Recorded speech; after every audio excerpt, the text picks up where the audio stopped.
Pumapal na yung balahibo niya dito. Meron ng patubing buhok, which is hindi ko nakita dati nung hindi ko pa ginagamit yung magic oil. And then, nung ginamit ko yung product, ang tagal dumumi ng tenga niya. Sobrang linis pa rin ng tenga niya.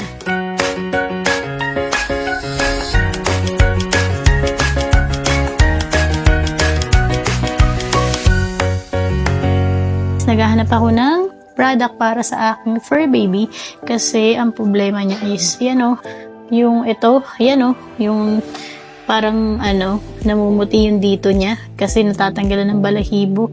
Okay, nag-base lang ako dun sa ingredients ng product and then yung mga reviews na galing din sa mga fur moms na bumili na sa kanila. And yun, nakita ko na parang sobrang effective sa kanila. May mga photos pa yung mga nagme-message sa kanila. So, why not try it? Kasi yung mga product niya is sobrang effective. So, ito na nga siya. So, ang pangalan niya is All-Purpose Magic Oil by B&B Essence. Ito ay made of virgin coconut oil, Madre de Cacao, no added preservatives, no colorant dye, with natural antiseptic. And sabi dito, use daily for best result. And guys, pwede siya sa buhok ng tao, pwede siya sa human hair.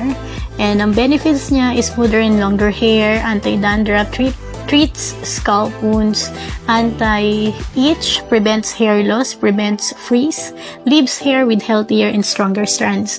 Sa ating mga pets, ang benefits niya is cures anti-skin problem, anti-dandruff, restores and regrow fur loss, anti-itch, avoids all kinds of parasites, leaves fur with healthier and softer strands, anti-ticks and fleas, treats yeast infection, treats smelly coats, treats smelly cats, treats cracked skin, and deodorized skin. So, yun yung mga benefits niya. So, ang gamit pala nito, i-apply mo siya, pagbabanlaw niya, kapag papaliguan mo na yung fur baby mo. So, kunyari, nilagay mo ngayon, next week mo pa siya papaliguan. So, okay lang, carry lang, next week mo na banlawan. So, walang problem dun. Itinry ko na siya kanina, kasi una, in-skin test ko muna kung magkakaroon ng reaction. And wala naman. So, in-applyan ko na siya. Ay, homemade ear cleanser. So, eto siya.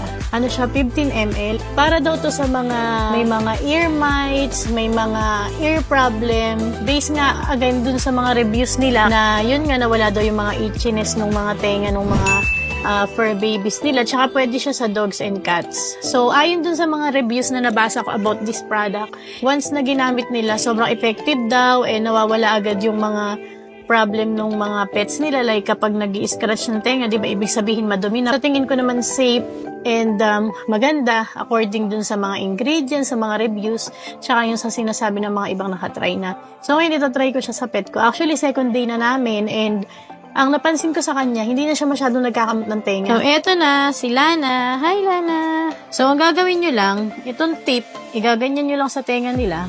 Ayan o, nakaganyan, nakaslide. And then, ipapatak nyo ganyan. Same din siya doon sa kabila. I-squeeze nyo lang siya siguro 1 to 2 drops. Tapos, kapag nag-shake na sila ng head nila, ibig sabihin nakarating na doon sa pinaka-kanal ng kanilang ears yung solution. So, ito, siguro, mas maganda kung nagsisimula pa lang kayong makakita ng dumi sa tenga nila o nagsisimula pa lang silang mag-scratch, gumamit na kayo nito para hindi na lumala.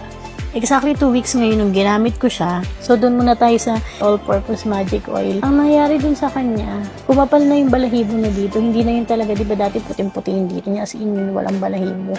Kumapal na. Tapos, kasi nagkakamot pa rin naman siya eh. Hindi maiwasan, hindi siya magkamot ng ganito.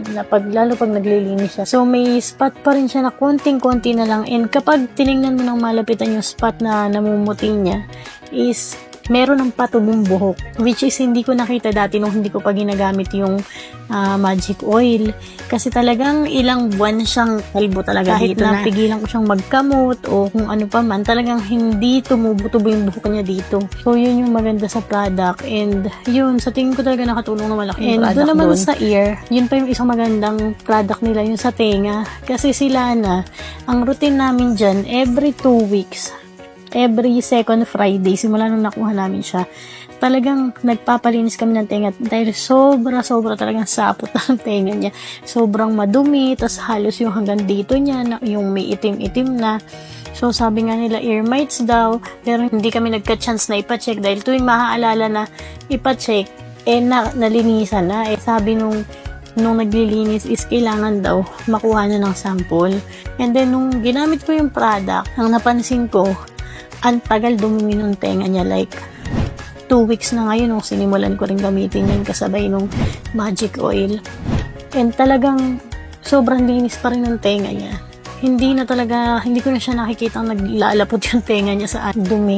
And then, hindi na rin siya madalas magkamot. Pero yung talagang dati na, yung grabing magkamot ng tenga, hindi ko na siya nakikitang ganun. Talagang, sa tingin ko, malaki yung naitulong ng mga products na to. So, kung ako yung tatanungin, based on my experience sa pagtatry ko ng product, highly recommended ko yung mga product. So, I think, try nyo rin kung gusto nyo makita yung results sa mga alaga nyo. Kasi dun sa akin, sa part ko, is napaka-happy ko dun sa results na nakita ko. And kung itutuloy ko pang gamitin o itutuloy ko pa lalo na yung sa tenga niya. Wala na. Ayan guys, tingnan nyo. Wala na yung niya. Wala na yung parang mga spot niya dito. Kasi siya, hyper siya ngayon Pero ayan kitang-kita nyo naman di ba?